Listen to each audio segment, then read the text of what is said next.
Welcome to the Infidelity Lab. Before we go on, note that this video contains mature themes, including discussions of infidelity, relationships, and adult-oriented content. These topics may be sensitive or triggering to some viewers, so please proceed with discretion. If you find discussions about cheating, betrayal, and the emotional complexities of relationships to be distressing or uncomfortable, now would be the appropriate time to exit this video. My goal is never to sensationalize or glorify these experiences, but rather to shed light on real-life situations, their consequences, and the lessons that can be learned from them. I'm Mitchell, 30 years old. I started at the law firm after graduating from DePaul University of Chicago Law School second in my class. I moved into a lush downtown apartment and settled into my new career. One night, quite by surprise, I found a new love, Lucas Schultz, dancing with him at a club on Rush Street, our bodies grinding together, lust and desire. Kissing him the first time was magic. We moved in together, said, "I do," and things were wonderful. We were walking around in our undergarments, making love, hot showers together. I loved him very much. I understand that no one is perfect, and Luca had his flaws too, but to me, he was as close to perfect as someone could be. He was never mean-spirited, always patient, incredibly loving, affectionate, and even clingy in a way that I liked. He had strong values, a promising career, and the kind of personality you'd expect from a character in a novel, truly one in a million. I was summoned to a meeting with the managing committee of the law firm. Nervously, I walked to the conference room. As a junior associate attorney, my responsibilities are gathering information for legal cases and assisting senior attorneys in forming arguments. I facilitate the research process and interview key individuals involved in a case before going to court. I help complete court and administrative paperwork. I argue motions I have helped prepare and sometimes question witnesses with whom I have worked with. Dressed in a black Alexander McQueen business skirt suit on my 5'2" frame, black pumps on my cute little feet, red hair pulled back, I knocked on the door. Very nervous about what waited behind that door. "Mitchell, don't bother sitting down, this will not take long," the managing partner, Koda Shah, a striking gray-haired man, said in a gruff voice. "We are very pleased with your work here, and we've decided you should take lead on a case," sliding a folder across the large conference table in my general direction. I picked the folder up. Thanking them for the opportunity, I headed back to my office. The case involved a porn actor, Tommy Ball, who was filming a movie here in Chicago. I was scheduled to meet with him the next day over lunch at the Dearborn restaurant, so I wanted to do as much research as I could.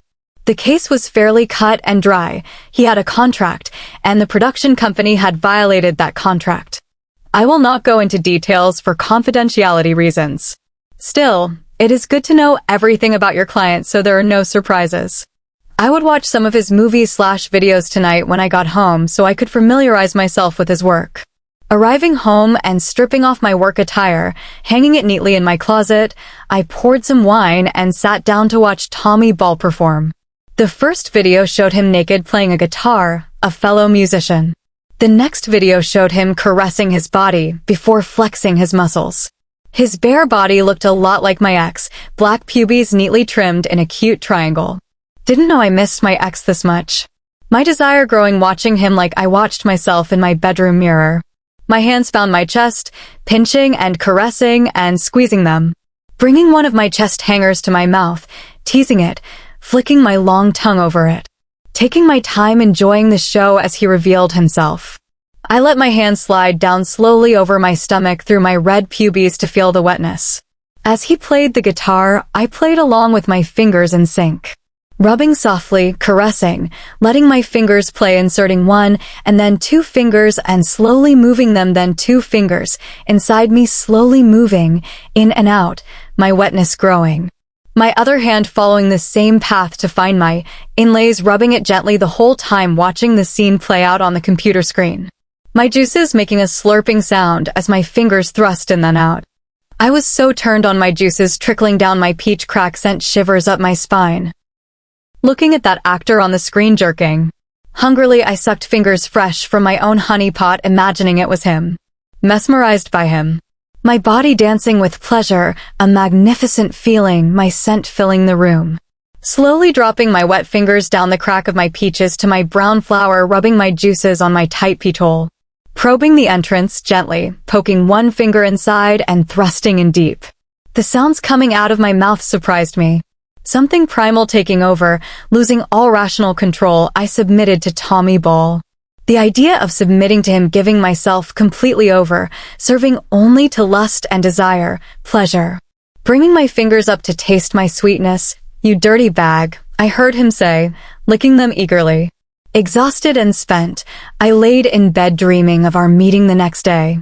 What should I wear? Would he think I looked pretty? For some reason, he danced in my head. I was him attorney. What exactly did I want to happen? I showered in the morning, soaping and shaving my legs, preparing for my special meeting. I applied my makeup, making sure it was just right. I stood before my large closet for a long time. The outfit had to be perfect, business freaky. Choosing a red skirt suit and matching heels covering my Victoria's Secret red lace undergarment. The morning dragged on, preparing for my lunch meeting, Tommy's dancing in my head. As the hour neared, I loaded my briefcase and headed out to the busy downtown streets. Entering the lavish Dearborn restaurant, I spotted him sitting in the corner. Walking up to the table where he was sitting sipping a white wine. I introduced myself and shook his hand, wondering if that was the one he played with last night. We ate and talked. I laid out my plans to force a settlement. He seemed so pleased. We joked that we looked like siblings. He touched my hand. Talking to him, the attorney persona drifted away and another came to play. I slipped off my heels, rubbing it off my foot against the top of Tommy's. My toes playing their own game under the table, rubbing Tommy's leg. His barefoot finding mine a sensual game of footsie as we drank coffee after finishing lunch. Tommy's foot finding its way under my dress, rubbing my pie with his cute little toes. Sliding to the edge of my seat, I met his toes with enthusiasm. Working their way inside my red lace undergarment, his toes rubbing my pussy. He thrusted into me with that wonderful foot, hoping no one would notice, my juices covering his foot. He held my hand, watching me being pleasured by his foot. Grinding into his toes, feeling them poke into my wet pie. My honey erupted around his foot, shaking me to my core in the crowded restaurant. After a few minutes, I smilled and excused myself to use the facilities to freshen up. "I'll go with you," Tommy said with a sly smile.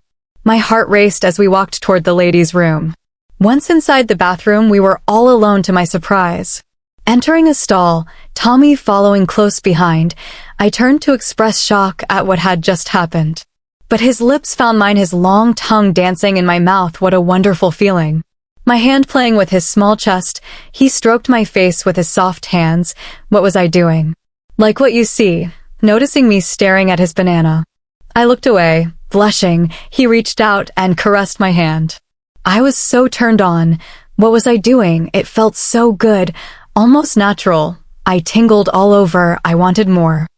I felt Tommy apply slight pressure on my shoulders, pushing me down. OMG, what was I doing? Kneeling down on the dirty bathroom stall floor. He was so encouraging that any thoughts of where I was drifted away. All I wanted was him. His groans grew louder. He started bucking his hips, holding my head firmly as he reached his peak in delight. Rising to my feet, he licked off my face. He whispered, "You want to be in the movie?" After fixing my face in the bathroom mirror, Tommy and I returned to the table. I called my law office to check in and let them know I was going to spend the rest of the day with Tommy preparing his case. I paid our check and we headed to the movie set. That was how my chapter of infidelity and divorce began, with Tommy in it. I wasn't thinking right then, and my body led me without considering my husband, Luca. Walking down the magnificent Mile to Mila Luxury Apartments. The Mila is a premier luxury apartment building that is not only in one of Chicago's most iconic neighborhood, but one of the most iconic neighborhoods in the world. The Loop, named so for the looping L train, is the central hub for everything from fashion and shopping to art to culture and dining.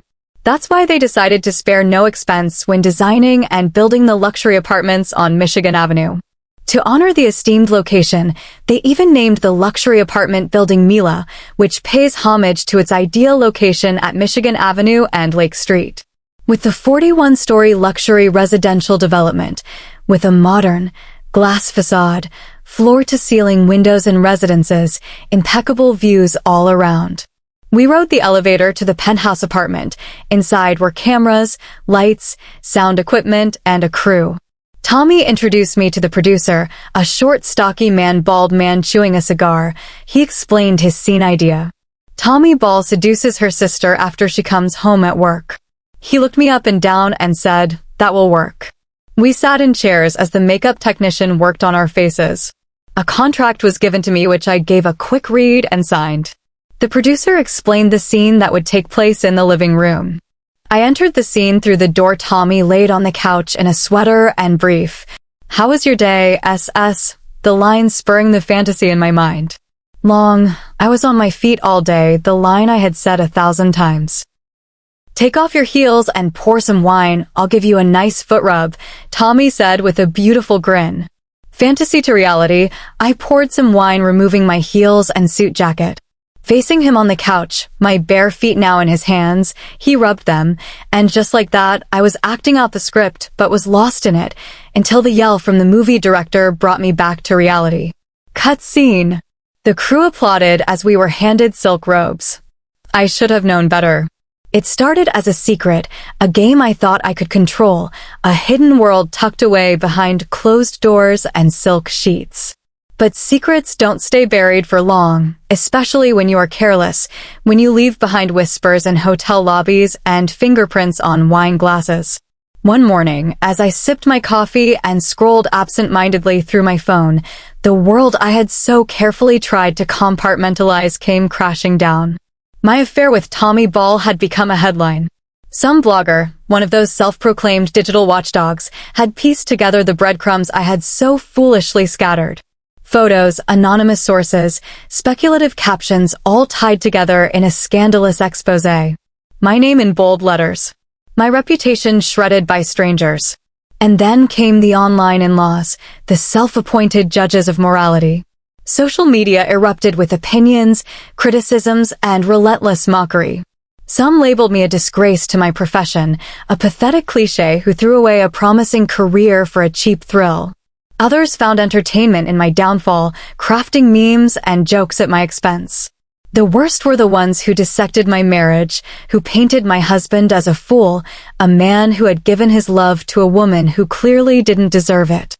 I had been so lost in my desires, so blinded by the rush of pleasure and secrecy, that I never considered the weight of my betrayal. Then, the moment I feared the most arrived. Luca saw the blog. Someone had sent him the link, or maybe he had stumbled upon it himself. It didn't matter. The damage was done. At first, he said nothing.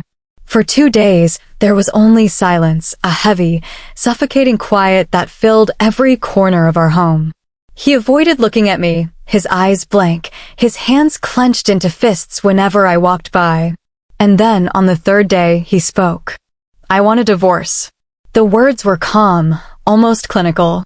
No yelling, no accusations, just a simple statement that sliced through me like a blade.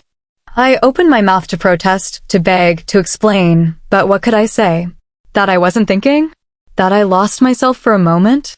That I had let my body lead me to places my heart never should have gone? "I didn't mean to hurt you," I whispered, the words weak, meaningless. He laughed then, a hollow, bitter sound. "That's the problem, isn't it? You never thought about me at all." And he was right. I hadn't. All those nights in Tommy's bed, in his arms, in front of the cameras, I had convinced myself that it was just another chapter in my story, a reckless indulgence I could put away when I was ready. But life doesn't work like that. Choices have consequences, and I had made mine. Now, I was left with the wreckage. A marriage reduced to paperwork, a career stained by scandal, and a heart heavy with regret. I was free again, but this time, freedom didn't feel exciting.